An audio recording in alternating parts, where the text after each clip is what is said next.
That's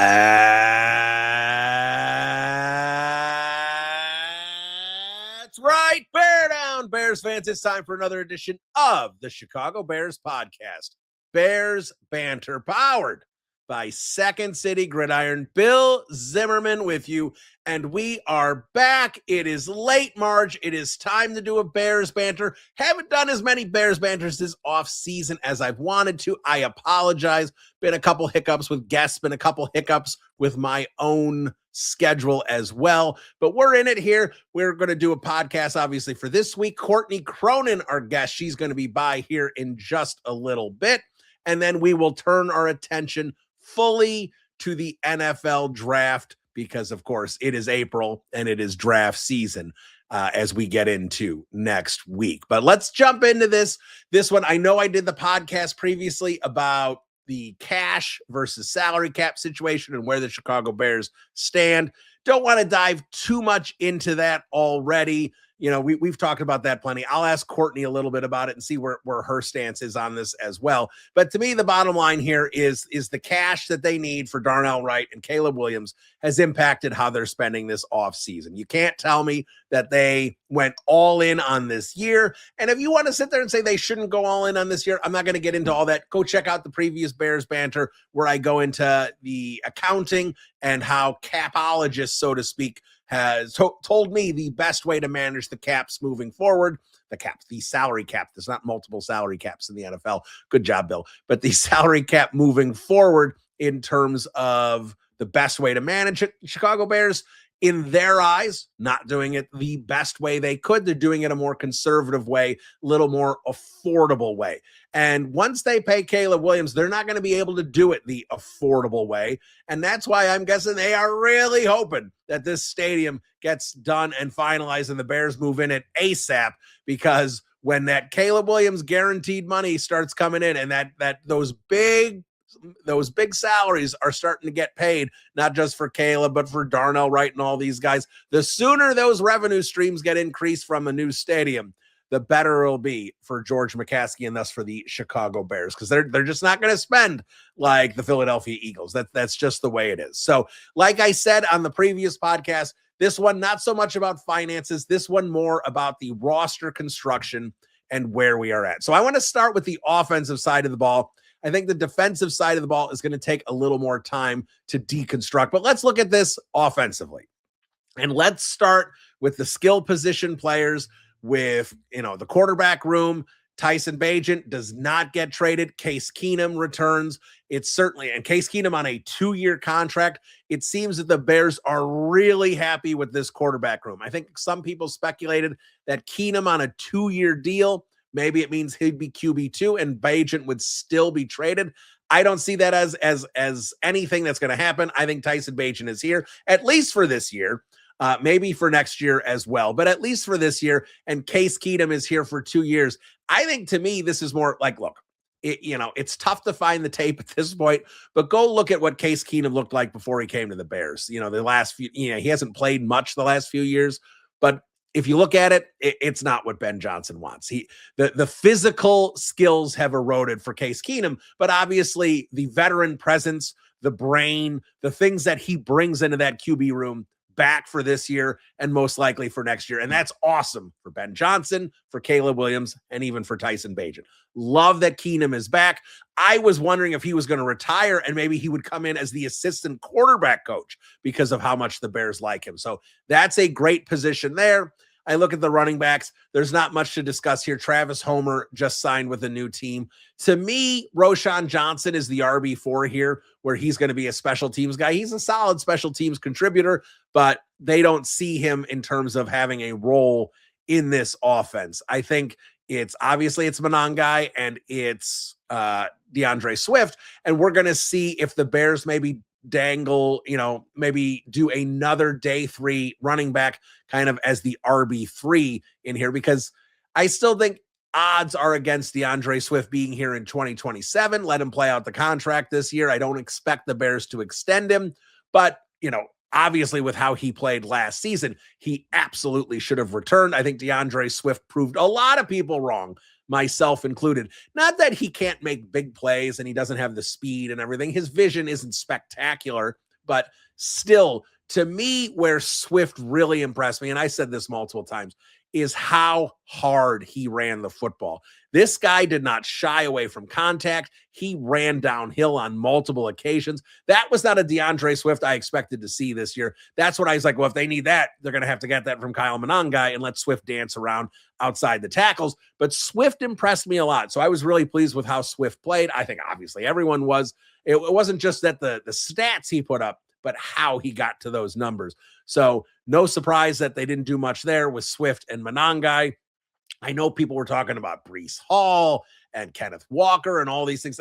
That never made any sense to me. To me, this was always going to be another year of Swift and Monangai. And maybe, like I said, they had a day 3 running back that is just kind of there in case of injury and, potentially can take over in 2027 if he flashes during his rookie season.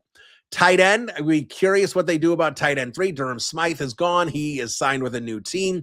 Obviously, Loveland and Kmet are going to eat a lot of the carries, but the Bears really like doing those 3 tight end sets. Do they add a tight end in day 3, a blocking type tight end that can be a third tight end for them? Do they add a vet minimum tight end at some point here, maybe after the draft or this summer, who can play that Durham Smythe role? Because I think the Bears want to still be able to use 3 tight end sets. I think they're going to want someone in there they trust. Maybe there's a rookie that they'll trust there, but it'll be curious to see what they do at tight end. But obviously Colston Loveland and Cole Kmet for 12 personnel, and Colston Loveland really thinking the Bears are expecting him to become a top 5 tight end in the league this year. Maybe top 3, maybe number 1. Sky is the limit for Colston Loveland. The wide receiver room, Khalif Raymond, big fan of the Khalif Raymond signing. He is replacing 2 guys in essence, as far as I can tell. He is Devin Duvernay and Olamide Zaccheaus rolled into one. And I like that he's here. I thought the Bears were going to sign Zaccheaus because I know Ben Johnson loved him. Maybe the drops were why Zaccheaus ended up going to a new team. Who knows? Whatever the decision was, maybe it was just that Raymond is a better player. And he is. Khalif Raymond is a better player than Olamide Zaccheaus. And maybe that's all they were looking for, is get that veteran guy that's going to know Ben Johnson's offense, do all the stuff Ben Johnson needs, but be more of a threat within the offense as well than Zaccheaus would be. So I like the Raymond signing, and I think it's an interesting standpoint. I know Bears fans love Jahdae Walker. UDFAs that become contributors are awesome stories. They're always awesome stories. I love, whether it's Theo Benedict, whether it's Jack Sanborn, even. It doesn't matter. Those stories are great because for the most part, those guys were written off. People decided they weren't one of the 250 best prospects in the league. So when you're at that kind of number and you're still available and the team brings you in and you make the team and you're contributing and you have a huge touchdown against the Green Bay Packers, that's all awesome for Jahdae Walker. And I don't know this. This is not me with inside info or anything, but does Walker do enough within the offense? Does he know enough within the offense to be that full wide receiver 3? And I think we're going to find that out this offseason, is exactly where is he in terms of his development? Because with Raymond's the wide receiver 3. I don't think there's any way that Jahdae Walker, unless he just goes off in the offseason program and in training camp, I don't see any way that Jahdae Walker is the wide receiver 3 here September 1st. But I do see it potentially as the same situation the Bears did with Luther Burden. And that Luther Burden was the Bears' 4th wide receiver. They brought him along slowly, limited his snap count, didn't have to have him do too much within the offense, just kind of brought him in when they were going to utilize him. And Olamide Zaccheaus was the 3rd wide receiver. And I think that pissed off a lot of Bears fans because you could clearly see that Luther Burden was the more talented player. So why is Burden not out there? Well, because there's a lot more to this Ben Johnson offense than catching the football. And I'm not just talking about blocking, although blocking is a big part of it as well in the run game and even in certain pass concepts, but it's also about being in the right place at the right time, always making sure you're running the right route, the timing, all the aspects of the passing game. There is so much that goes into this offense. It's not a simple offense. It's a complicated offense. So making sure you've got a veteran who's going to pick up all this and know exactly where he's supposed to be. So the quarterback at least knows, look, Olamide Zaccheaus may not catch it, but I know when I look for him in that spot, he is going to be there. That's an important part of this offense. And we saw it even with guys like DJ Moore. He wasn't always in the right spot. And it's not to knock DJ. We're all going to miss DJ. But these are the type of guys you're looking for. And I think Khalif Raymond is one of those type of guys, and that's why he's here. Jahdae Walker, you got to keep in mind where he was a year ago. He was a UDFA that just was one of those guys that showed enough where the Bears are like, we can't cut him and put him on the practice squad. We're worried someone else is going to see what he did and take him. So they just stuck him on the practice squad where he sat for many, many, many weeks. And then Jahdae Walker started getting opportunities to play. And from, I'm not a special teams expert, but talking to people who are special teams experts, he was not good on special teams. That is definitely not his strength. So with Jahdae Walker, can you limit his special teams reps, have him as your fourth wide receiver, bring him along slowly in this offense? Because now this isn't just he's getting a few offensive snaps, 20, 30 offensive snaps in a game. Now it's, can he take on a full role within the offense? That's the next step for him. So make him the fourth wide receiver. You've got Raymond, and you're going to give Walker the options, the possibilities to take more snaps if he continues to play well throughout the offseason and into the regular season. And if he does, like Luther Burden did by the end of the season, Luther Burden was clearly the top wide receiver over Olamide Zaccheaus. It wasn't even close. Then you have the question, was Luther Burden more of the wide receiver 2 or the wide receiver 1 by the end of the year because he became that valuable? To me, that's Jahdae Walker. Obviously, Jahdae Walker not going to become wide receiver 1 on this team, but can he solidify himself as the third wide receiver on this team by the end of the 2026 season? So I think when we're looking at this offense, we're looking at a team with the skill position players that are basically the same, right? Durham Smythe's not there. Okay, fine. I think everyone would agree that Raymond is an upgrade, but what we're looking at is the growth and development of Burden and Loveland. But where we do see an offense that took a hit was the offensive line. It's really hard pressed to imagine, unless Jedrick Wills comes together and is really the player that Cleveland thought he was going to be when he first came out. And he's obviously has this injury, the alignment issue.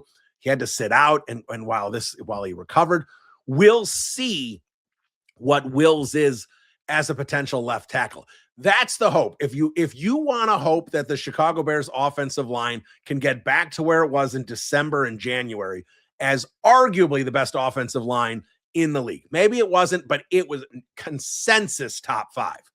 If you want to see an offensive line that's that good, because you're going to lose something with Garrett Bradbury, Braxton Jones isn't good enough to up the level.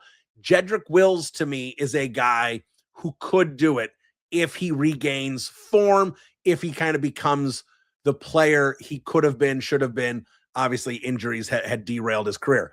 Again, it's a reclamation project. You shouldn't be expecting that, but that's the hope as far as I'm concerned in terms of this offensive line not taking a step back. Otherwise, I think the offensive line takes a step back. I'm not saying the offensive line is going to be bad, and the offensive line could still very much be. They got the best guard tandem in the league and a spectacular right tackle.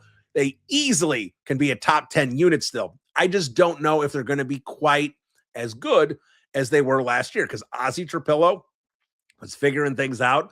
I'm not expecting anything from Ozzie Trapillo this year. I'm not saying he's going to be out for the whole year, but if he does come back in November and December, I don't think he's going to be the guy that he was showing at the end of the season. The people I talk to, the medical people I talk to, this patellar tendon issue for a guy his size is a massive problem. It's not to say his career is over. He could bounce back. Maybe he's a great healer and he's back in November and he's not missing a step. I just think the odds are against that, especially for 2026. I think Ozzie Trapillo is a 2027 option where you have him back as the starting left tackle and you have a legitimate veteran swing behind him in case Trapillo struggles with that knee. I don't know. I'm not an expert. I just talk to people and people say, this is a concern. You really shouldn't have much hope for him. The Bears are clearly hoping that he can come back by midseason, November, whatever it might be. We'll see if that happens. But left tackle right now is a bunch of question marks. And that's where we kind of figured it was going to be this year, unless they were going to go get Taylor Decker, someone like that, and just say, Ozzie, you're going to sit down for a year. You're going to recover. Decker's going to man the ship here for a year, and then we're going to come back to you in 2027. They didn't decide to do that. They brought back Braxton Jones, who clearly they're not they're not biggest Braxton Jones fans of the world. He was benched. He didn't play much after that. As far as I can tell, Braxton Jones was not hurt as much as he was sitting on the IR for as long as he was. It was just an easy way to stash him and not have to worry about him being on the active 53. Karana Amagaji, I'd be shocked if he's still on the 53-man roster this year. I think he's on the 90-man because he should be on a 90-man roster. He's good enough to be on a 90-man. He is not good enough to be on a 53. I don't even think he's good enough to be on a quote-unquote 68 if you want to include the practice squad. So I don't think there's anything there with Amakaji. Theo Benedict, we'll see what they expect out of him this year. But again, Theo Benedict, I really hope when we see OTAs and training camp that he starts playing more inside, because I really think he could have a future as a guard in this league. I just don't think he has a future as a tackle. There's just not enough there in terms of what he can be. He can be a backup, but I think there's an opportunity for Theo Benedict to become a starting quality guard if the Bears give him an opportunity. So hopefully with Braxton Jones and Wills, that can solidify the left tackle position enough for you to be comfortable until Trapillo comes back. Benedict, if you want to have him sub at the right tackle spot for Darnell Wright, and then really start getting him working at guard, and especially left guard, because we know Joe Thuney isn't going to be here forever, and they need someone to be able to step in and play that position and play it well whenever they need to replace Joe Thuney. So offensive line, I have a hard time believing it's going to be as good as it was last year. It should still be good, and it should still be ample in front of Caleb Williams, just not going to be the people movers I really think that they were last season, especially in the second half of the season.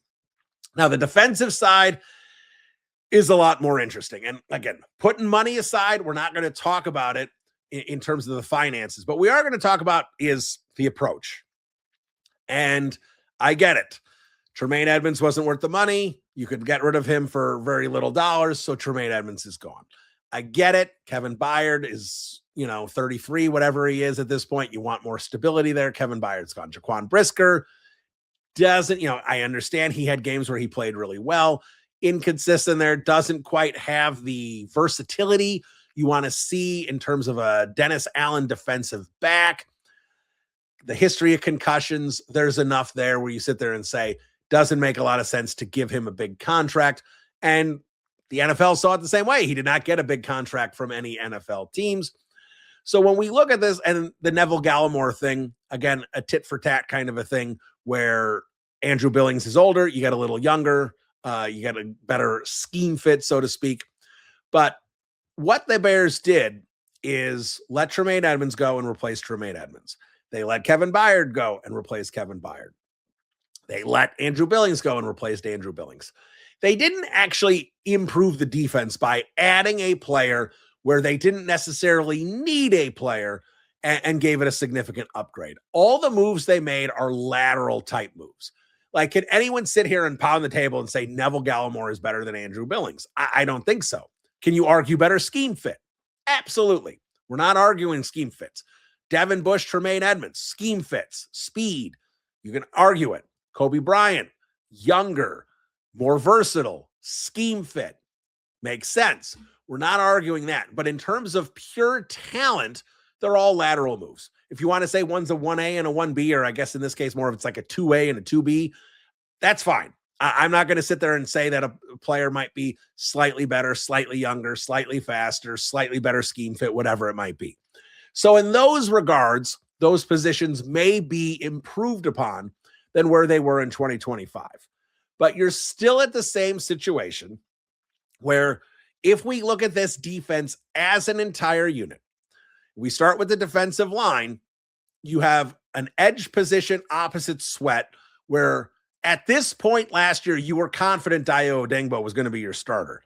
Can you be confident in Dayo Odeyingbo being your starter this year based on what he did on tape and having his second Achilles injury of his career? No. So you've got a hole at edge. You've got questions on the defensive tackle position. But when you get to the secondary, you let Nahshon Wright leave. He was a starter. You could have brought him back on a cheap contract because he did not get a big contract. Some people were projecting he was going to get 14, 15 million a year. I didn't expect that, but I did expect him to get like a 2-year, 15, 16, $18 million deal, paying him 8, 9 million a year. He didn't even get that. His first year, his 1-year deal isn't even fully guaranteed. So Wright easily could have been brought back. Bears clearly didn't think the turnovers he had were sustainable and that he was kind of propped up by those turnovers and that he wasn't the right guy. Okay, fine. Jaquan Brisker goes out the door. Did they even replace Jaquan Brisker? Is Cam Lewis an actual replacement for Brisker? I don't think so. I think Cam Lewis is a replacement for Jonathan Owens. I think that's what that is. And obviously you brought back Elijah Hicks, and so he's the replacement for Elijah Hicks. So to me, the Bears don't have their other second starting safety. And then when you look at corner, who's the corner opposite? Obviously, Kyler Gordon's there. You don't want to bump Kyler Gordon outside. Don't even talk about that kind of stuff. Keep Kyler Gordon at the nickel spot. Who's the guy who's opposite Jalen Johnson? The obvious answer is Tyreek Stevenson, but the Bears don't like him. I think a lot of us thought he'd be a better scheme fit than Dennis Allen. Probably would be. And the fact that he still didn't fortify his position is all you need to know about Tyreek Stevenson. I'd be shocked if they think Tyreek Stevenson is a starting caliber corner in this Dennis Allen defense, the way they want it to operate in 2026, because there were no indications that they thought he was in 2025. So when we look at the corner position, Terrell Smith, is he even a scheme fit for Dennis Allen? Can he stay healthy? Zay Frazier, what is he? Who is he? Can he play?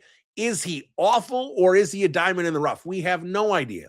Neither do the Bears for that matter. So the Bears, as far as I can tell right now, on this team, on this defense, after free agency, still do not have a starting corner, a starting safety, or a starting edge.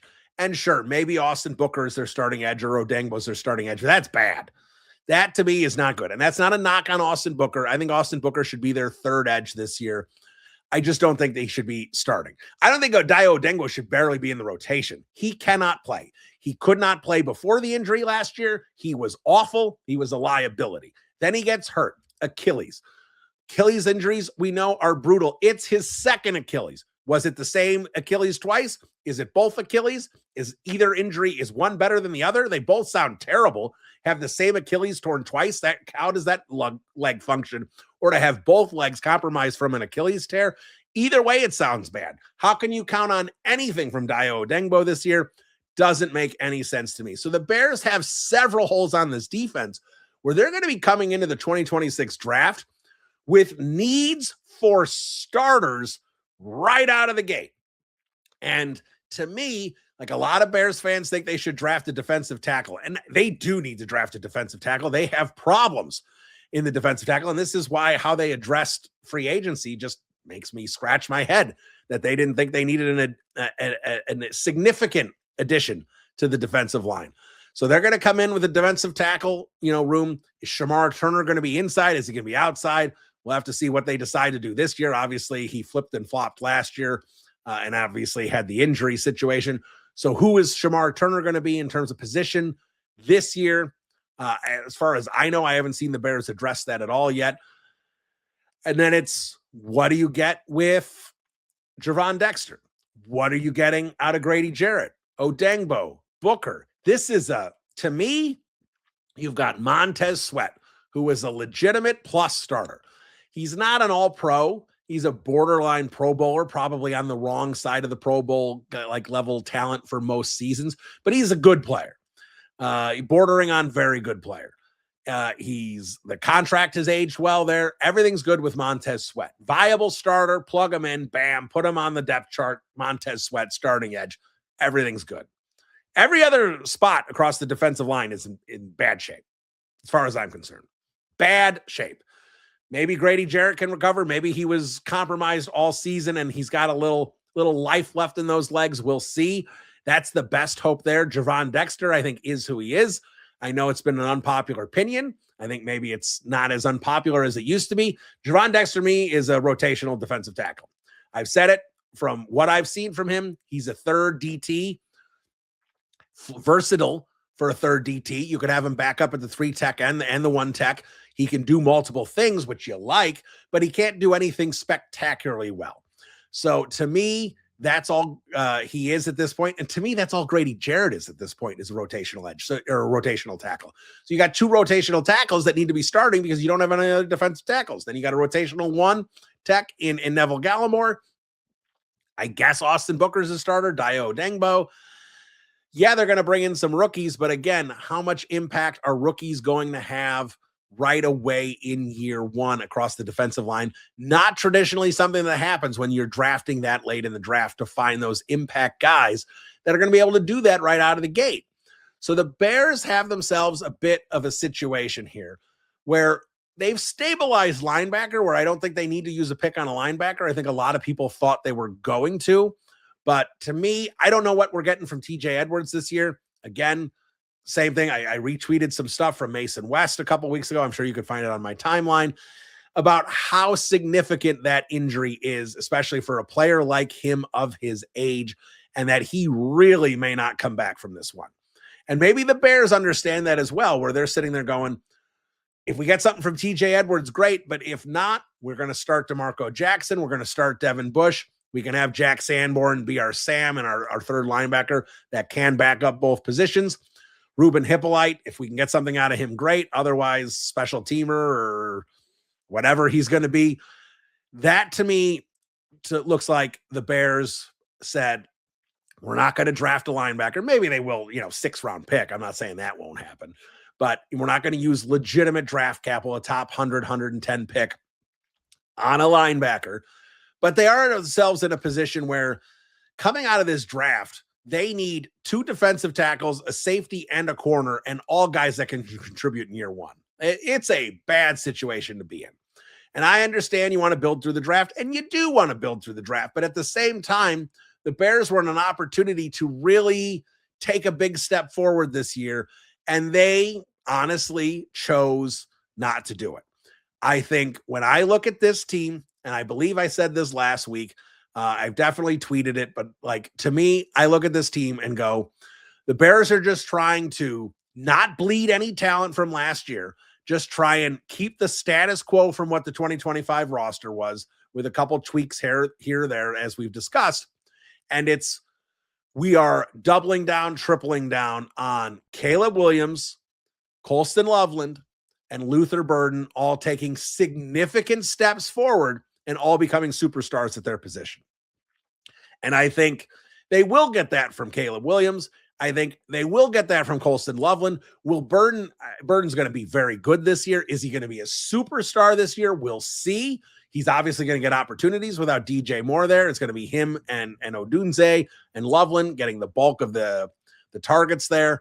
And we're going to see what this offensive trio can do, because they need, and they being the Chicago Bears as a unit, they need these 3 guys to become all pro caliber players, not just Pro Bowl caliber players, all pro caliber players. And yes, that is in their realm of their possibility. That is their ceiling, that they are all pro caliber players. And if they start reaching that potential, when you talk about guys that are that talented on the same offense, certainly the Chicago Bears offense will improve, even if the offensive line is a little worse. So to me, the Bears are looking at this going, this year we'll develop some of these defensive rookies we're going to draft.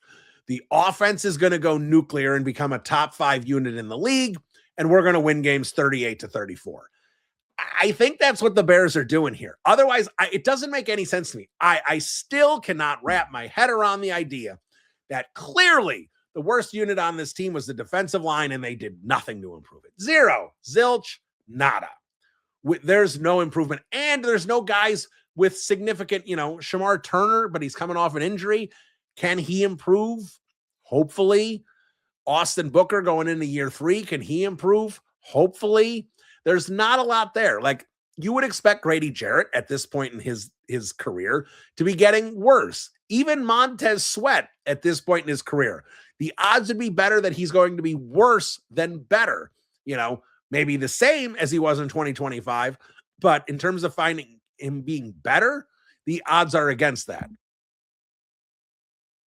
So you're in a situation where most of these players don't have upside. They have either remaining their same level of talent or getting worse. Now, yes, they're going to add a couple rookies. And guys, can I say my biggest pet peeve that fans do, and Bears fans are not alone, every fan base across the country, when you sit there and say, hey, this unit is a problem, they didn't do this, and the response of the optimist is just, they have the draft, why are we even talking about this now? 31 other teams have the draft too. 31 other teams are sitting there penciling on all their picks as future All-Pros. This is what happens every year.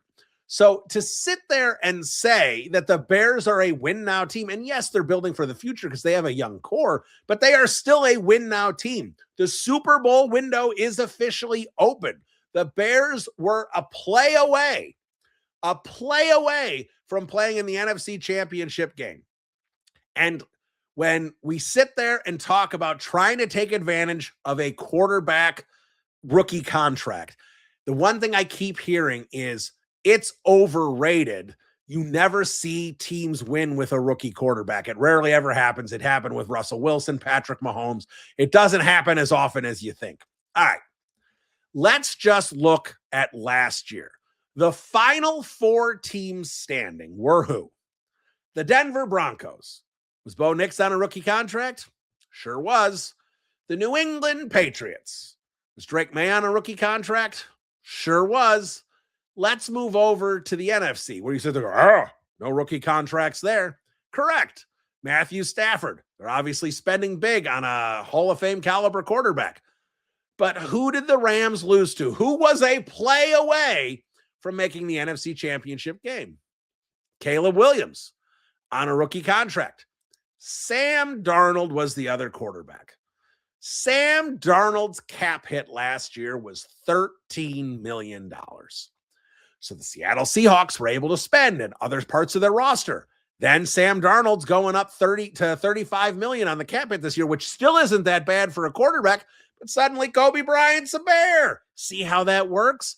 You need to be able to spend elsewhere and take advantage of those situations. Why were the Patriots so good all the time? Yes, Brady and Belichick, but Tom Brady took beans for his salary for years so the Patriots could go sign more guys. It pissed the NFLP off to no end that Brady should be getting record-breaking contracts, and he wasn't because he wanted to win. He wanted the roster to be better, and he didn't need the money. He had endorsements coming out the wazoo, and he had a wife who made like 10 times more money than he did. So Brady didn't care about the cash. He cared about winning. I'm not trying to sit here and say Caleb Williams, should do the same. Tom Brady took the big contracts early. Caleb Williams should break the bank. He should, hold the Bears hostage for every penny. It is his right to do so. He's an awesome talent. That should happen. But at the same time, we were very close to having the final 4 teams all having a salary hit on their quarterback of $13 million per year or less. And had DJ Moore caught that ball, Santos kicks that field goal, that's exactly what would have happened. Would have been 3 rookies from the 2024 draft and Sam Darnold making $13 million on his cap hit. That is the situation. So when you want to sit there and say that's overrated, who cares about the rookie quarterback contract window? There's a lot of proof right there that it helps a ton, and it helped the Bears last year. So yes, Caleb is going to need a massive contract that next year. And he's going to need a lot of guaranteed money. And George is going to have to spend a lot of cash to do it. But to sit here and say that you're not going to spend this year because you have to spend next year to retain Caleb Williams and pay him his extension, to me, pisses me off. And I don't want to get into the whole thing about cash spending again. But the bottom line here is the Bears only have a couple more years of this Caleb Williams rookie deal where they can really fortify the roster. And I would hope they're going to do it next year, but when they're spending as much as they are on Caleb Williams, like, do you think George is going to spend like $350 million next year in contracts? I don't. Like, but that's what he's going to have to do, $400 million, whatever it's going to be. That's asking George McCaskey to do a lot. That is not something he's going to be comfortable doing. Now, he's never had a quarterback like this. We're going to see how that changes, how they approach things. It's going to be fascinating, actually. But for the Chicago Bears right now, they have a window, and I'm not saying this has to be Max Crosby. Don't sit here and think this is Max Crosby. I'm talking about signing good players that, yes, it's free agency. You got to overpay them. You got to spend $15, $20, $22 million a year paying good players, great salaries. That's the way free agency works. But the Bears had an opportunity to do that. They chose not to. So now I sit here and look at this roster this year and go, the Bears are just putting all their eggs in the basket that Caleb Williams is going nuclear and that no one's going to be able to stop this offense and that the Bears are going to be able to go 12-5 and win the division because of it. That's a roll of the dice because you did not improve one of the worst defenses in the NFL. And the only reason this defense wasn't even worse, like Cincinnati Bengals level bad, is because they got turnovers. And as we know, turnovers are not sustainable. And maybe the Bears can turn the ball over a lot this year, and it won't make an impact. And maybe they get a couple rookies, and the rookies are improvements from the players that were last year. And maybe this, and maybe that, and maybe Grady Jarrett turns back the clock, and maybe Odengbo could be the guy they hope, and maybe this, and maybe that, and maybe this, and maybe that. It's a lot of question marks on a defense. Especially when you do not have a high-end pick where you can go get an impact defensive player in the top 10. Now, look, I'm glad the Bears don't have a top 10 pick. Picking 25 is awesome. It actually means the Bears were good for a change. But the bottom line here is the Chicago Bears defense was bad last year. It was not improved upon, and it actually has more holes right now than it did at this time last year. And they are going to hope that they bring in some rookies and that these guys are good enough to start right away and not just start, but be impact players, not just starters where they're a little bit of a liability as they learn on the job. No, they need to be positive impacts on this defense as rookies. And that is a tall order. Courtney Cronin joins me next. This is Bill Zimmerman, Bears Banter. We'll be right back. Welcome back into the podcast. Always excited to talk to this person. She's been nice enough to come on this podcast every year for the last several years. She is Courtney Cronin, of course, of ESPN. You catch her all over in Bristol doing First Take, doing, around the NFL, all the things she's doing in Bristol, and of course, covering the Bears for us here in Chicago, and she joins us now. Courtney, Bill Zimmerman, how you doing? I'm great. Thank you for having me. Yeah, I'm looking forward to this conversation. Plenty to talk about in free agency. So let's start there. And let's start with an Adam Schefter tweet that not a tweet, I should say, that he mentioned on Get Up to Ryan Clark a couple of weeks ago, saying that the Bears are broke. And of course, that created quite a stir in Chicago. And I don't think the Bears are broke. I don't think this is a cash-strapped team that can't do anything. But I do think it does offer us up an interesting question about cash spending. And we know the Bears can create cap space if they want to go out and get a guy. But at the same time, they do have to extend Darnell Wright, and that's going to be a hefty guarantee. And a year from now, presumably, they're going to be extending Caleb Williams, and that's going to be a monster guarantee. And I have to wonder if maybe those guarantees maybe playing into how they're spending cash this year. How did you think the Bears approach free agency, and what did you kind of make of the cash spending and the Adam Schefter comment? So I go back to the week of Drew Dahlman's retirement and being able to clear some cap space, recouping some of the signing bonus that they were, that they signed him to a year ago, and being able to get some money back there, and then moving DJ Moore off the books and getting $15 million in cap space for Tremaine Edmonds upon his release. And I know that initially, before they traded for Garrett Bradbury on that Friday night, you might be thinking, okay, now they've cleared some cap space. Maybe they want to go and get in on the center market, which we know was obviously led by Tyler Linderbaum, resetting it by about $8 million. Very expensive really expensive decision that the Raiders made, but the right one. And I think that you could have looked at it and thought, okay, they're making all of these moves right now because they're about to make a big splash in free agency. And then to see them not do it, I think some Bears fans are probably discouraged by that because, free agency is all about headlines. It's about which team was the most active, which doesn't always equate to which team makes the best moves, but you could look at it in two different ways. And I think that when you heard Ryan Poles talk about being mindful of the salary cap and also being mindful of the draft picks that they have, this is never going to be somebody who overspends in a big way when he is Mr. Build through the draft, the college draft. College players are the lifeblood of your franchise. That's he's a college scout at heart. That's how he was raised in Kansas City. And that's ultimately how this roster will be formed. Not saying that they won't go out and sign big free agents in the future, but that's truly his philosophy. So once you get through that first wave and you start to see big name players that were big name free agents go elsewhere, your mind turns to the Darnell Wright extension, Caleb Williams, number 1 overall pick. Money is different than other quarterbacks that get extended that are on rookie deals now they're trying to win with. But then you also think this roster is about to get really expensive, not just for those two. What do they do with Rome Odunze if he has a great year this year and they decide that he's indispensable and they want to keep him? What do they do with Luther Burden, who was actually drafted by this staff? And can't forget Colston Loveland, who's a humongous part of this offense. They've got some really big homegrown talent in contracts that they're going to have to pay sooner than later. And so when they had the opportunity to create that cap space now, even if it's not spending for right now, they had to do that. They had to go about clearing out space in the wide receiver room. They had to go about, moving on from players that would give them significant financial relief. Might not be relief that they cash in on right now, but down the line, I think that you will see those extensions be pretty lucrative for the players that they drafted, they developed, and they figure that are going to be a part of the fold for a while. So that's how I viewed free agency. I think that Adam Schefter's comments about the Bears being broke and how that was, I don't want to say misconstrued, but how that was received, everybody's cash spending is different. Everybody abides by the same salary cap, but the cash spending is different. And the Bears have to start allocating those resources because cap planning goes for 3 to 4 years out. And that's right. When you have a quarterback, which remember, this is not a problem that the team has had before. How do you allocate resources for a quarterback that you drafted, you developed, and you want to pay? They literally have not done that in a very, very, very long time. So I think it's a good problem to have, but it might prevent you from making some of the splashier moves in the meantime and might force you to rely on either depth signings or going after talent that you expect your coaching staff to draft and develop.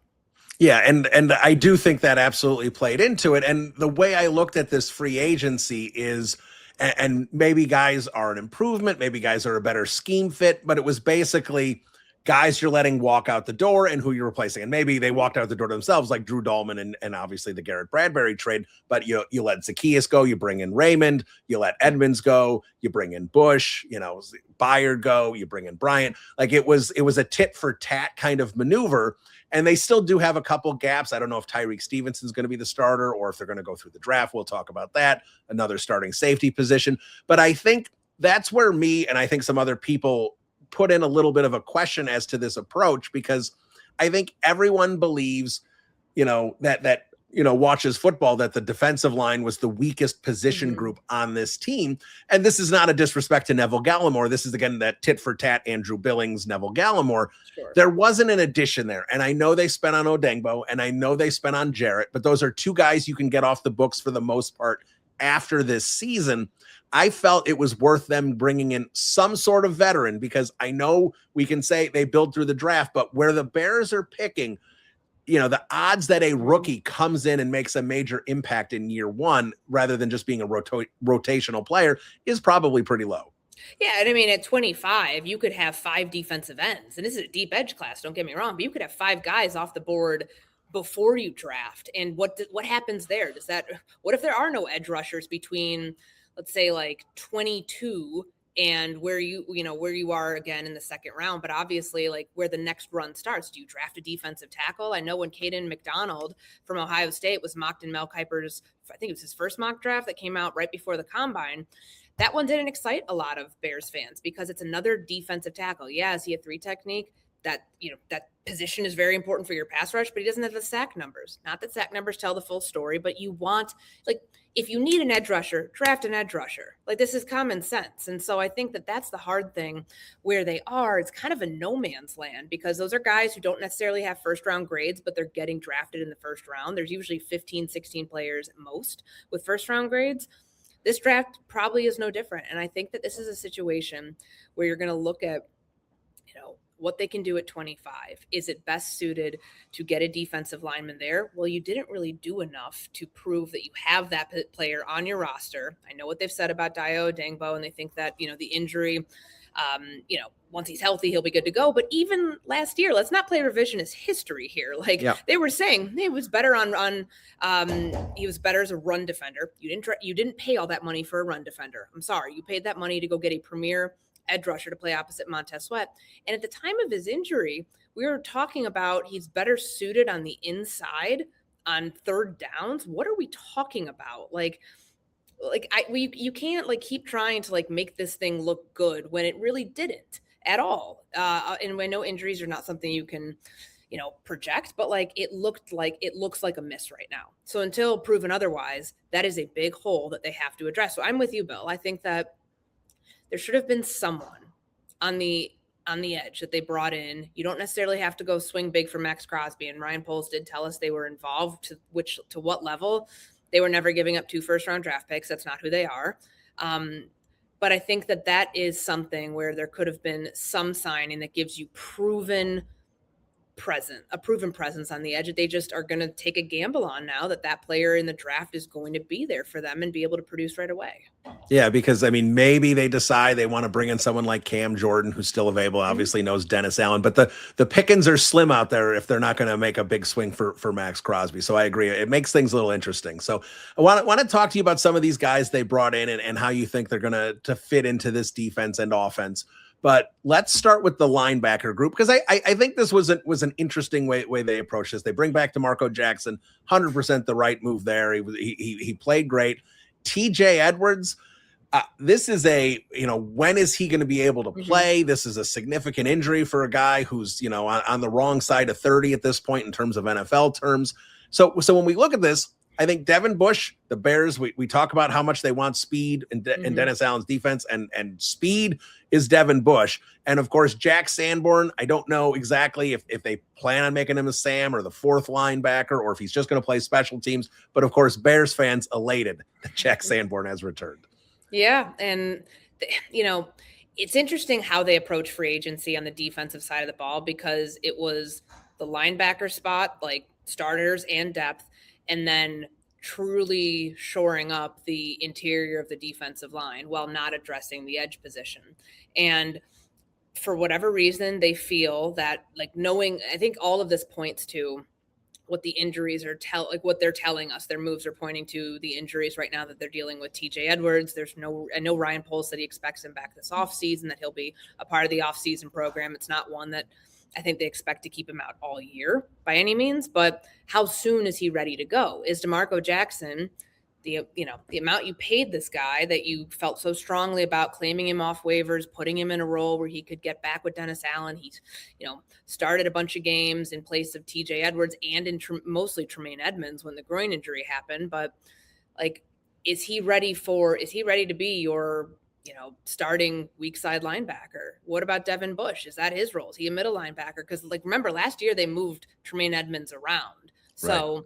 I'm curious to see what the combinations look like when they are in their nickel defense and they've got 2 linebackers on the field. But at first, and I still kind of feel like the Devin Bush signing was a little bit of an overpay, 3 for $30 for a guy who had a good bounce back year last year. That's important. And, he's healthy now. He, had injuries with his knee when he was with the Steelers early on in his career. And he made a lot of splash plays last year, the pick 6 against the Cincinnati Bengals. I think that stuff was very important for him and what he was able to earn here as a free agent. But you really hope that they're going to get their money's worth from an off-ball linebacker. That's a lot of money for some guy who's not rushing the passer when you do have that need. It's not like they had it's not like they paid Devin Bush 3 for $30 when they already had the edge rusher position set. They gave him that contract while that still remains a hole. So it's the optics of how that looks that I think little suspect right now, but it certainly was a position of need when they felt that Tremaine Edmonds was expendable and that they could move on from him and, start building out the rest of their starting linebacker core and their depth too, because we saw, Noah Sewell ruptured his Achilles last year. That's a long injury, and they need to be able to replace the depth that they lose with him. Certainly seems that that's the Jack Sanborn signing, but also Ruben Hippolyte still on this roster. Trying to figure out what his role is going to be. They have numbers, that's a good thing, I guess, and trying to figure out what everybody's role is going to be. Yeah, absolutely. So let's move over to the secondary here, because again, I think this is an interesting situation. Nashawn Wright leaves, Jaquan Brisker leaves, Kevin Byard leaves, and from what I look at in terms of starting caliber players, I see only one new guy coming in, and that, of course, Kobe Bryant. And I endorse the idea of Kobe Bryant over Kevin Byard. I love what Kevin Byard did here, but you're getting younger, you have a longer term deal, you're getting more stability at that position. So I understand the pivot there. I'm just kind of curious about their approach here in the secondary. Is it just going to be, maybe they throw us a curveball and they draft a corner early in this draft that they want to plug and play? Maybe they have changed their mind. Maybe Tyreek Stevenson is going to get more of an opportunity. Terrell Smith, Zay Frazier. They've got a lot of kind of unknowns or slightly known guys there to go with Tyreek Stevenson. And of course, the other safety position, they haven't, in my eyes, haven't really replaced Brisker either. I think everyone is assuming, every draft analyst out there is assuming there's a safety going to be taken, if not in round one, in round two. Where do you think this secondary is, and what else do you think they need to do with it heading into 2026? If you were to have asked me right at the time that the three left, could they have afforded to keep them? Nashawn Wright's $5.5 million contract is not totally guaranteed. So if they really felt that the takeaway numbers would continue on this year, which I know the analytics community will point out, that stuff's not sustainable. Even with Al Harris being here, the guy who was with him all those years in Dallas, handpicked him when he was cut by the Vikings. Clearly the Bears felt that their best option was to move on because they didn't think that they were going to get that same level of production, because they absolutely could have afforded that contract, which I know a lot of people look at the two safeties leaving, looking at Wright leaving and thinking, that's a lot of starters that you're letting walk out the door, when Tyreek Stevenson was a player who was effectively benched towards the end of the regular season, doesn't play in that Detroit game. What are you telling us? All of a sudden you trust him now? That's it's a little far-fetched in my opinion. Terrell Smith, we've been through this. We've been down this road with him before, where injuries take him out for the season. Now he comes back in. Okay, is he fully healthy? Is he capable of being, the outside corner opposite Jalen Johnson?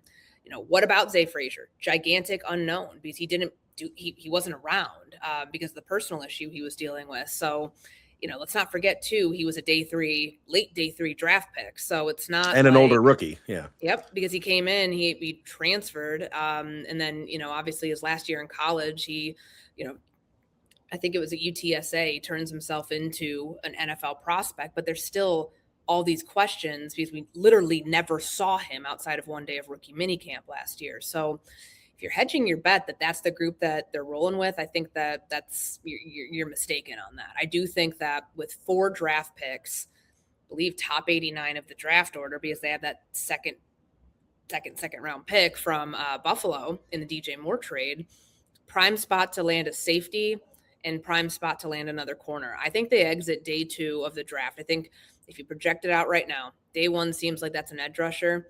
Day 2, I think you go defensive backs until you run out, honestly.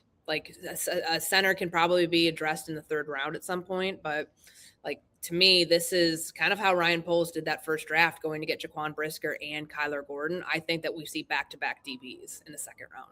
Yeah, that would not surprise me at all. Let's move over to the offensive side of the ball, because I think a couple interesting decisions here. It looks like they're going to roll it back with running back. We saw Travis Homer leave. Not that Travis Homer was really an offensive player anyway, but in terms of the 4 running backs that most teams carry, there seems to be a hole there potentially for someone behind Monangai to kind of support that. Maybe they address that on day 3 of the draft. We'll see. But more so, I think wide receiver, the Khalif Raymond signing, that's one I really like. Obviously, Detroit ties to Ben Johnson, but he's kind of replacing two guys in this, where he's replacing Olamide Zaccheaus, but he's also replacing Devin Duvernay. And I think that gives them some roster flexibility too, in terms of maybe how many receivers they're going to keep. So I'm curious what you think of the Raymond signing. And a lot of Bears fans, really want Jahdae Walker to be the third wide receiver on this team. I think Raymond's clearly going to step into this role. And to me, if Walker does have a future here, I would see this kind of more like Luther Burden last year, where Olamide Zaccheaus was getting all the snaps early because he understood the offense at a level that Ben Johnson needed that player to, and Luther Burden was getting brought along slowly. Maybe that's where Jahdae Walker is, who was mostly on the practice squad until the end of the year. So I'm curious what you think of the Raymond signing and how Jahdae Walker fits into the future here as a UDFA. Yeah, so we always talk about what are going to be the big position battles in training camp. You can point to left tackle, you can point to wide receiver 3, which it's a good sign when your roster is set up in a way to where wide receiver 1 and wide receiver 2 seem like they're set. Now, there is the conversation about, is Luther Burden going to surpass Rome Odunze? Can Rome Odunze stay healthy? He was, before training camp, coming out of the OTAs and minicamp portion of the offseason, it felt very clear where that was shifting. Now, in theory, it should be Rome gets another chance to be wide receiver 1, Burden right behind him at 2. And then it's between Walker, who was, played a huge role for them in that regular season game against Green Bay, but is still relatively, in a big way, unproven. Yep. Khalif Raymond knows Antoine Randall, has been coached by Antoine Randall, has been coached by Ben Johnson before, and he has the punt return capabilities too. I'm curious to see, do they do what Detroit did, and do they have a different kick returner in addition to having Raymond as a punt returner? Because you're right, he does assume that Devin Duvernay role, but is he taking on both?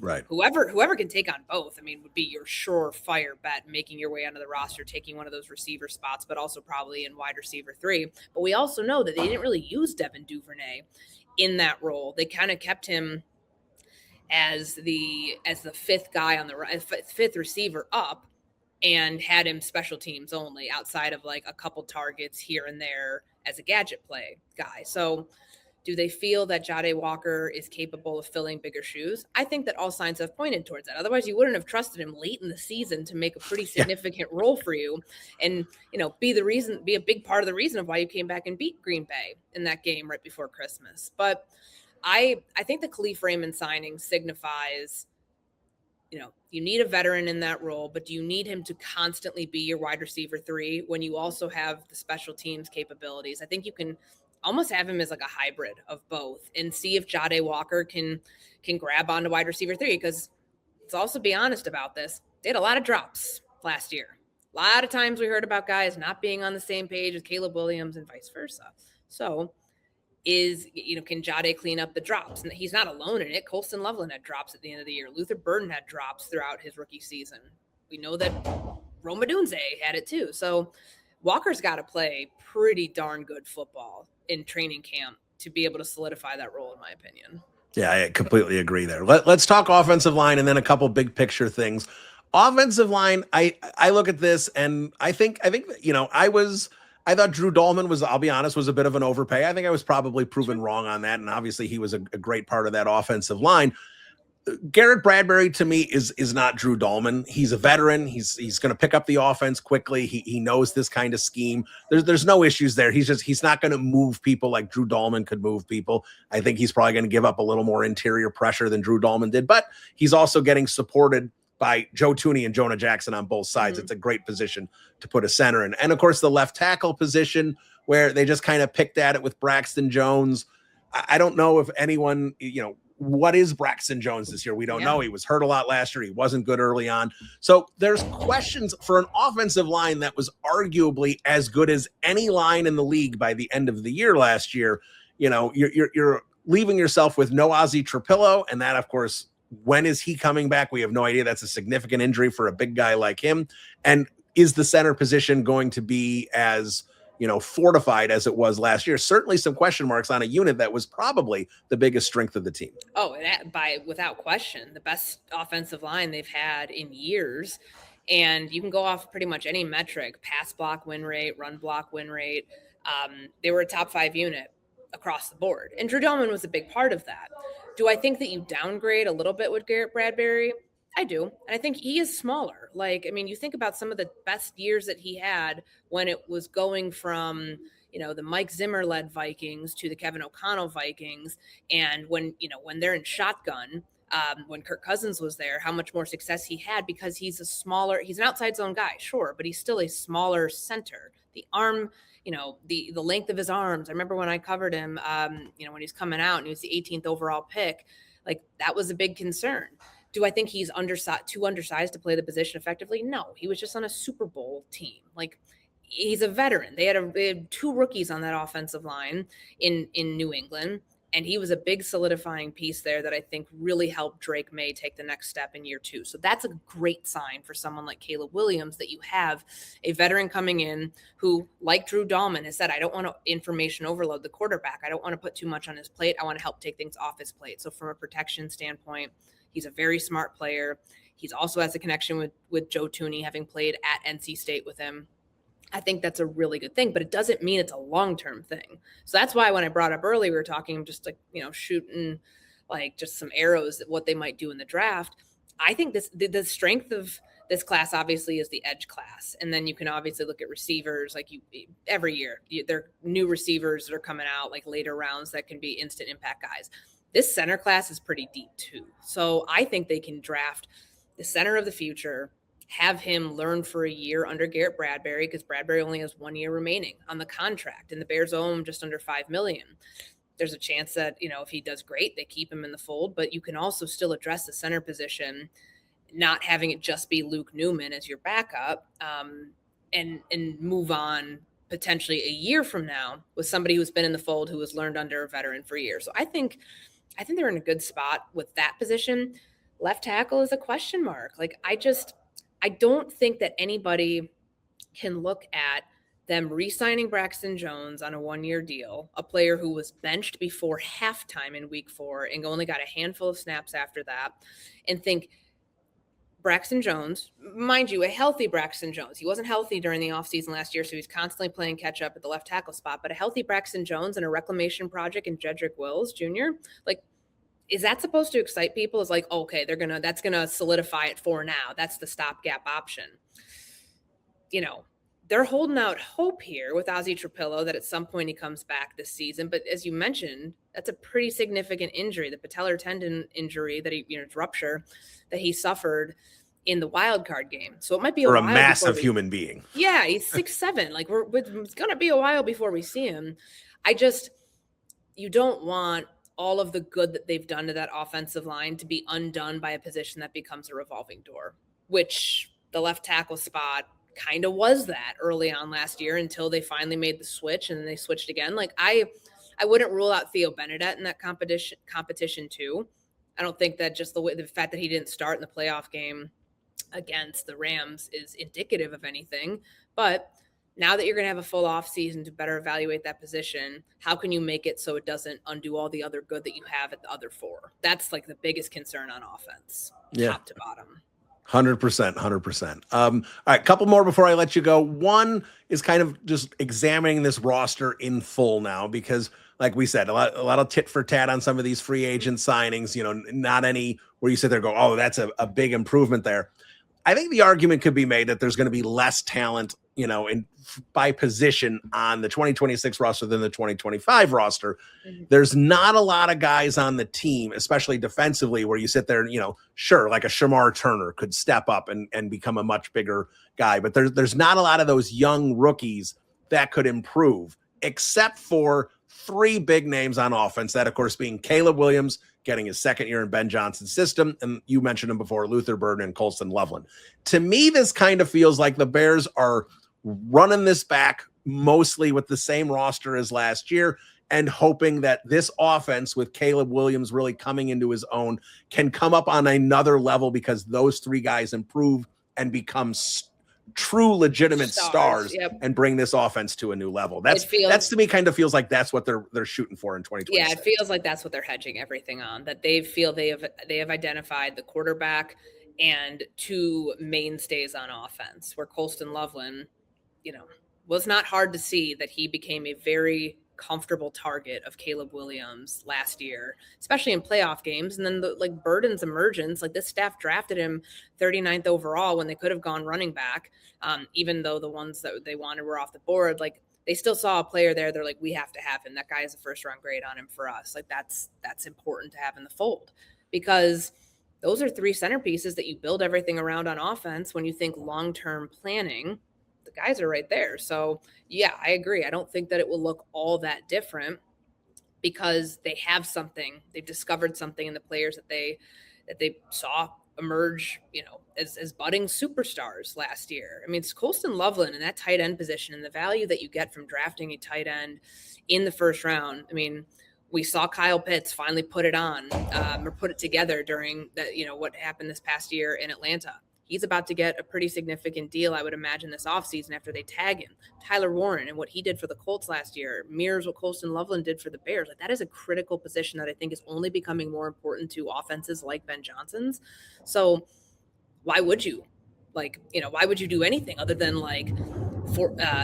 spotlight that position and put that player in a position to succeed, get a lot of targets? Same thing with Luther Burden. So I look at this thinking they have the core. Now it's a matter of building upon that, but you've got your mainstay pieces here on offense that are going to be around for a long time if all goes well. And I don't expect it to look all that different, because you can interchange other pieces here. Offensive line, out of necessity, they have to do that. But I think at the skill position, they've got a pretty good grasp on who they have, and they also know that this is the group that they wanted, because they could have kept DJ Moore. They absolutely could have, if they felt that he was a vital piece for this year. They didn't have to move out room in the wide receiver room. It's a good problem to have, but I think that they look at this and believe we needed to clear some space to let the other guys flourish in ways that we might not have seen them do in 2025. That now that there's they go from having three top tier receivers to having two, they're in a much better spot to do that. And because Colston Loveland basically is, wide receiver 1A in this offense, if you want to call it that. Yep, absolutely. All right, last one for you. And when I ask this question, I'm not talking about little additions here or there, but Courtney Cronin prediction, it could be after the draft. It could be even in training camp. Do you think the Chicago Bears, other than rookies and some vet minimum guys, this is the roster that they're going to be running with? Or do you still think it's a possibility that Ryan Poles, Dennis Allen, Ben Johnson decide at some point between now and September 1st that there is one more legitimate veteran signing, like I brought up Cam Jordan, someone like that, that will be a part of this roster before they have week one? I like the idea of signing a veteran defensive end, and maybe Cam Jordan obviously has the familiarity with being in Dennis Allen's system. How much longer is he going to play football? Would he want one more year in a system that he's familiar with and then ride off into the sunset? I still think that they've got one more bigger defensive signing. Obviously, if they were going to make a big splash, that probably would have happened by now in the first wave of free agency. Now that that's over, I think you're looking at something probably closer to training camp that could shore up the defensive line, assuming that they go get a guy in the draft, maybe even take multiple swings at it. Because I think the defensive tackle numbers are fine right now. Neville Gallimore, swapping him out, younger and more athletic and faster, I guess, than Andrew Billings, sure. But you've really got to address that edge position. So I think that of the resources they will have, they still got to sign their draft class and creating cap space. I think they will go and sign one more bigger name player, and that's a defensive lineman. All right, well, there she is, Courtney Cronin of ESPN, of course, covers the Bears in Chicago for ESPN 1000. And, of course, you catch her in Bristol all the time doing stuff for ESPN National. Courtney, thanks for so much time. Really appreciate it. And everyone, enjoy Courtney in Chicago before Bristol Steels are complete. Thank you. I appreciate you having me. All right, there she is, Courtney Cronin, everybody. Great interview, as always, with Courtney. Plenty to chew on, plenty to think about there as the Chicago Bears start pivoting from free agency to the draft. And interesting, she thinks there is an opportunity there that the Chicago Bears do, in fact, perhaps make not a big splash, but bring in some sort of veteran to the defensive line. I certainly hope she is right, because I think the Bears desperately need to do that. So let's pivot. Let's do the mailbag. Before we do, gonna do a little promotion here that I want to tell you all. If you're not on Twitter much, or if you haven't gone over to Windy City Gridiron's website, make sure you vote. I put together something, Caleb Williams bracket, the Caleb Madness bracket, whatever you want to call it, the 16, what I dubbed to be best plays of the year from Caleb Williams. I seeded them, but I left the seeds off because I didn't want seeds to influence anyone if they're on the fence or anything like that. So I left the seeds off, but I did seed the bracket. There's some that no surprises on there. I have Cole Kmet's catch against the Eagles, obviously his catch against the Rams, plenty of DJ Moore in there. DJ Moore's touchdown throw to Caleb Williams is in there. The catch he had against the Ravens, the one-handed catch with Caleb rolling out to the opposite side of the field, that's in there. Obviously the game winner from the Packers overtime is in there. We've got Caleb Williams rushing touchdown against the Giants. We've got some of his Houdini acts, one against the Rams, another one against the Giants where he broke out of a sack from Brian Burns. That's in there. The Colston Loveland game winner is in there. The flea flicker from Luther Burden is in there. The jump man throw to Roma Dunze against the Packers is in there. The catch to DJ Moore, the Browns, the catch part 2, whatever you want to call it, that one's in there. One of my personal favorites, the threading the needle to Oludame Zaccheaus on that little 1 or 2 yard, rollout and pass where he just snuck it in between defenders to Zaccheaus in the sideline. That's in there. The Jade Walker game tire against the Packers. A lot of plays against the Packers, as it turns out. But yeah, we are loaded. We've got 16 of Caleb Williams' best plays. You may disagree on some of them. That's fine. We're not trying to turn this into a heated debate, but want to have some fun with it. Caleb Madness bracket. The first round is going on right now. So make sure you check out my Twitter at Bill T. Zimmerman or go to the Windy City Gridiron website. You'll see the article there, Caleb Madness bracket. Vote now. You have opportunity to vote either way through the article, but it'll link you to Twitter. So you do need to cast the ballot on Twitter/X. So make sure you check that out. Now let's get to the mailbag here and let us jump in on some of these questions. We're going to start with Joe Yeoman. Bill, you've been given a time machine to go back to 2018 right after the double doink. What are you telling Matt Nagy and Ryan Pace to set the 2018 season and beyond for success? I'm telling Matt to make a bolder choice, keep Brandon Staley for a defensive coordinator. Joe, that's an interesting one. And I do like what you're saying, get a bolder choice for defensive coordinator, because Chuck Pagano was a hire at the time, kind of just a retread. And I understand, nice story with Pagano and everything when he was with the Colts. But at the same time, he wasn't a spectacular defensive coordinator. And I feel they made a hire and just tried to say that, hey, just keep Fangio's boat floating in the right direction. And it didn't have that same spark. To me, it's kind of like the Bears defense in the mid 80s. When Buddy Ryan left, they were still excellent, but they didn't have the same spark. And if you talk to Bears defenders, Gary Fensick, Michael Singletary among them, they'll say it didn't have the same teeth that it did after Buddy Ryan left the 46 defense. So I feel like that's kind of the same thing with Fangio. I like what you're saying about that. What I think I would say is, like, the Bears are in a tough situation there because they went all in on Mitch Trubisky. And in 2018, you thought maybe there was enough there. It was a big debate, if we remember, with Trubisky and what to do moving forward. They had to give Mitch full reins to the offense in 2019. It was that 2019 was a disaster moving forward. So I guess what I would say, Joe, is I like yours, but I would say be bolder at quarterback. And what I mean by that is they draft Trubisky, they have success in 2018. 2019, it should have been clear to everyone in the Bears organization that Mitch Trubisky was not going to be the guy. Maybe he was going to be serviceable. Maybe he was going to be QB 20 to QB 32 and still be worthy of starting in the league. Like, that should have been clear by the end of the 2019 season. Who knows exactly what it was? I don't think Nagy was into Trubisky at that point based on reports we've heard. Pace, I think, still probably wanted to give his golden boy one more year. I would have told them, be bold, see what you can do at quarterback for 2020 that is not dipping your toes in the water with Nick Foles. Be bold at quarterback, see what you can do there, because I think the Bears had gone so far in on this roster that they really didn't have a choice but to continue to go in further. So that's what I would say is be bolder in 2020. 2019, it just didn't work out. You kind of had what you had at that point.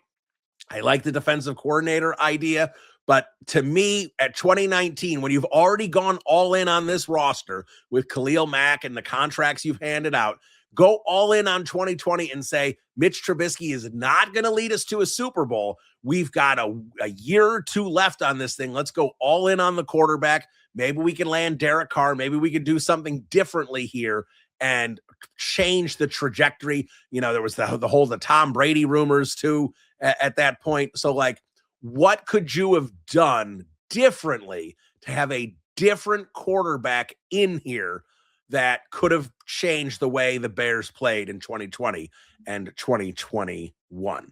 All right, JT Barzak. Many Bears fans wanted to see a splash move on defensive line, specifically edge. But is it reasonable to assume if Ben Johnson is the main football guy that he may want to build through the draft and get the defensive building blocks there? They have several on offense. I don't know, I typos there, JT, but I get what you're saying. Yes, I do think Ben Johnson is the main voice in football operations, but he's not the only voice. And JT, this goes back to were the Bears limited into what they can do? Because here's what I would say. And like doing something like Max Crosby, that is completely different. But signing a modest free agent who's very good, right? Like who's an excellent player, not superstar status like Crosby or Hendrickson, but, you know, Bradley Chubb, right? Cam Jordan, something like that. And obviously Jordan's still available. Make a short-term veteran signing that doesn't stunt drafting rookies and have them develop. JT, there's very low odds that the defensive linemen the Bears bring in here make a significant impact. Not to say they can't draft an edge at 25 and he has 4 sacks and looks pretty good subbing or doing whatever he's going to do, but like a big impact, 8, 10, 12 sacks a year, consistent pressure, setting the edge.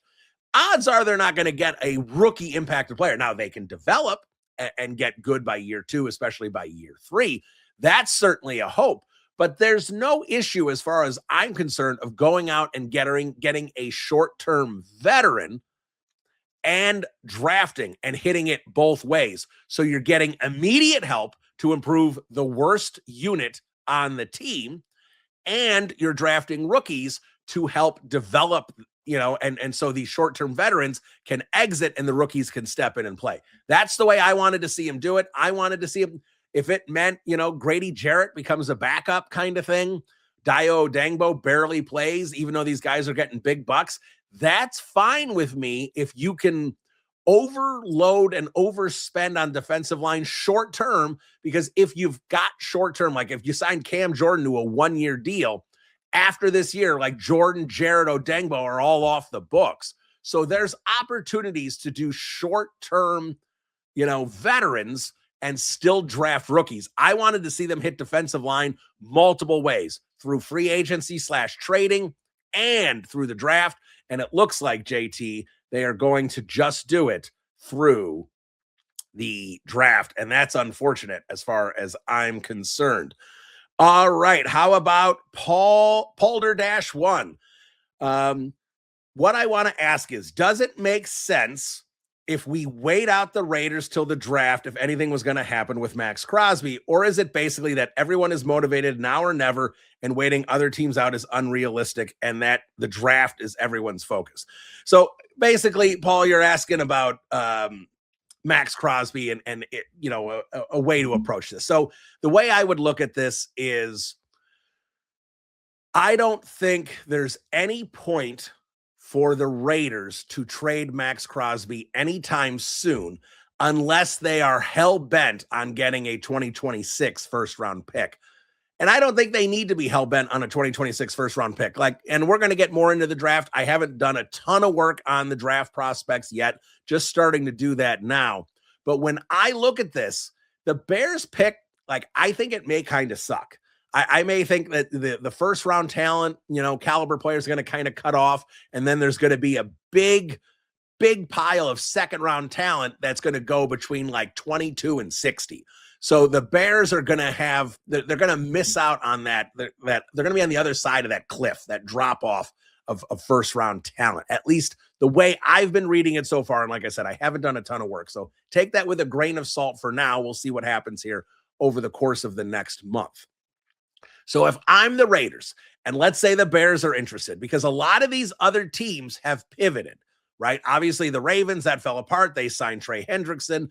Buffalo goes out and they make a move and they sign Bradley Chubb. The Cowboys, at least through reports by Diana Rossini, say they're no longer interested, and they paid Rashawn Gary. So you look at what other teams who were being tossed around for the Raiders with Crosby partners, they're all kind of gone. They all kind of went different directions, except the Bears. The Bears haven't done anything. So as far as I'm concerned here, Paul, I would look at this as the Chicago Bears and the Raiders have absolutely no reason to rush this thing, if there's ever going to be a thing. And again, I don't think it's going to happen, but you ask if, so I'm answering if. There's no point to do this before the draft, because the Bears, there's a 0% chance the Bears are giving up 2 first-round picks. Now, if you wait till the summer and Max Crosby is much healthier, everyone says Max Crosby is going to be ready for training camp. See what Max Crosby can actually do on a football field. Maybe then you can get a doctor, an independent doctor, to look at his knee and see if the degenerative issue is a true problem. You can contact the Raiders and talk that through before a trade is consummated, obviously. So there are other ways to look at this thing. So for me, I look at it as, if the Raiders aren't worried about a 2026 pick and just want 2 ones, wait till the summer where Crosby's healthier, and then you look at 2027, 2028. Maybe you can put a condition on those if you're the Bears, by games played or snaps played, something like that, to kind of figure out if you can get Crosby with some assurances that if you're going to give up 2 ones, you know that you're getting Max Crosby on the football field for at least 2 seasons. And that's the way to approach it. So to me, if I'm the Raiders, if you're going to keep Crosby, and as long as you're not hell-bent on a 2026 pick, it's best at this point now to just wait and see what happens with him and his knee, and reassess everything in August. All right. Jay Field says, how much can we expect the D-line to look differently post-draft? Numbers-wise, is it going to be tricky? To me, I look at this and say, I don't think we're going to see anything too differently. I am going to, knock on wood and hope Courtney Cronin is right there in that interview, and that the Bears do sign a veteran. But if they don't, and right now, if they sign anyone, they're going to sign 1 veteran edge. That seems to be what it's going to be. And that would be it, where they have a starting caliber guy. Like, I think they're going to add an edge and a defensive tackle in the draft. I don't know if both of them are going to be day 1, day 2 picks. Maybe they do an edge in the first round and they don't take a defensive tackle till, round 4. I don't know. I'm just throwing out things that they're going to sit here, and you're going to have, in an edge room, and you figure they're going to have 10 defensive linemen. You figure they're going to have Montez Sweat, Dio Odengbo, Austin Booker, a rookie edge, Daniel Turner. There's 5. Grady Jarrett is 6. Neville Gallimore is 7. Jervon Dexter is 8.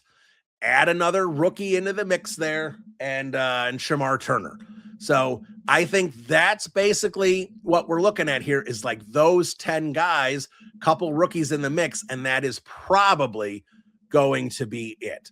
That's going to do it for Bears Banter. We will be back a couple more times here before the draft.